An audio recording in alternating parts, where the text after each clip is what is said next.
High বন্ধুরা, চলে এসেছি আজকে বিয়েবাড়ির স্টাইলে মাংস রান্না করা দেখাবো। দেখো, পেঁয়াজ রসুন কেটে নিয়েছি আলাদা করে, একটা পেস্ট তৈরি করে নিয়েছি। এখানে আদা রসুনের আমি পেস্ট তৈরি করেছি। ফার্স্টে তেল গরম করে পেঁয়াজ রসুনের কুচিগুলি ভালো করে দিয়ে নাড়ি চাড়ি নেবে। যখন একটুখানি ব্রাউন কালার হয়ে যাবে এক এক করে দেখো এখানে, তারপর আমি সেই যে মশলাটা করে নিয়েছিলাম আদা রসুনের পেস্টটা ভালো করে শুকনো লঙ্কা দিয়ে সেটাকে দিয়ে দেবো। ঠিক আছে, এর মধ্যে কোনো জিরে টিরে বাটা টাটা তোমাদের দেওয়া লাগবে না, জিরের গুঁড়ো ধনের গুঁড়ো এগুলি। এ দেখো এখানে আদা রসুনটা ভালো করে দেখে নিয়েছো।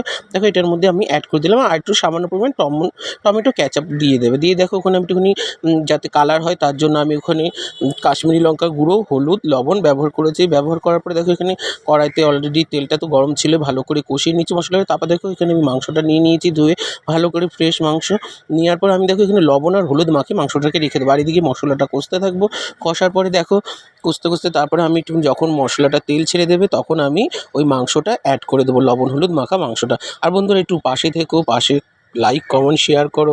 সবাইকে একটুখানি চলার পথে এগিয়ে নিয়ে যেতে হবে, তাই না? চলো, দেখো আমি এই মশলাটার মধ্যে মাংসটা অ্যাড করে দিয়েছি। দেওয়ার পর এখানে নাড়িয়ে চাড়িয়ে নিচ্ছি, ভালো করে কষিয়ে নিতে হবে। ঠিক আছে, দেখো বিয়েবাড়ি স্টাইলে কিন্তু মাংসটা হবে। ঠিক আছে, তারপরে আমি এখানে এক এক করে কষিয়ে নিচ্ছি। এরপর ততক্ষণ তোমরা একটু লাইক কমেন্ট একটু শেয়ার করে দিও। ঠিক আছে, একটু পাশে থেকো।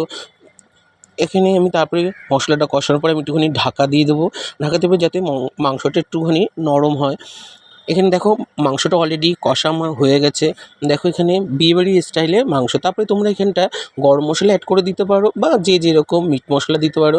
তারপর দেখো গুল্লুর আবার বায়না হলো যে মামা আমাকে একটু ঝোল ঝোল করে দাও। তারপর আমি কী করবো, তাড়াতাড়ি আলু ভেজে নিলাম আলাদা কড়াইতে। তোমাদের সেই আলু ভাজাটা দেখাচ্ছি। দেখো আলু দিয়ে মাংস ওখান থেকে কষা মাংসটা দিয়ে তুলে নিয়ে কিছুটা ওকে আমি দেখো একটুখানি মাংসের ঝোল করে দিলাম। ঠিক আছে, আর এই যে আমার সেই কষা মাংসটা অলরেডি এখানে হচ্ছে। আর ওই পাশের ওটায় ওর জন্য একটুখানি ঝোল ঝোল ওটুখানি পছন্দ করে। ঠিক আছে, তার জন্য ওকে আলু দিয়ে আমি ঝোল ঝোল করলাম। দেখো আমি সেই আলু আবার ভাজতে হচ্ছে আমাকে। সেই আলুটা ভাজা হচ্ছে, লাল লাল করে ভেজে নিয়ে এই যে ওর জন্য রেডি হয়ে গেছে আমাদের মাংস আলুর ঝোল। আর আমরা কষা কষা বিয়েবাড়ির স্টাইলের মাংসটা। বন্ধুরা তোমরা কিন্তু পাশে থাকবে, পাশে রাখবে। আর প্লিজ বাড়িতে রান্না করো, রান্না করে খেয়ে আমাকে বলবে যে কেমন হয়েছে আমার প্রসেসে। যারা আমরা আর দেখো আজকে আমাদের দুপুরে থালি ছিল। দেখো এখানে থালিটা কী কী ছিল দেখে নাও। যে মাংসটা তো দেখে নিয়েছে, ওখানে ছিল মুগ ডাল দিয়ে চাল কুমড়োর ডাল, আর ছিল কচু শাক মাথা দিয়ে, পটল ভাপা,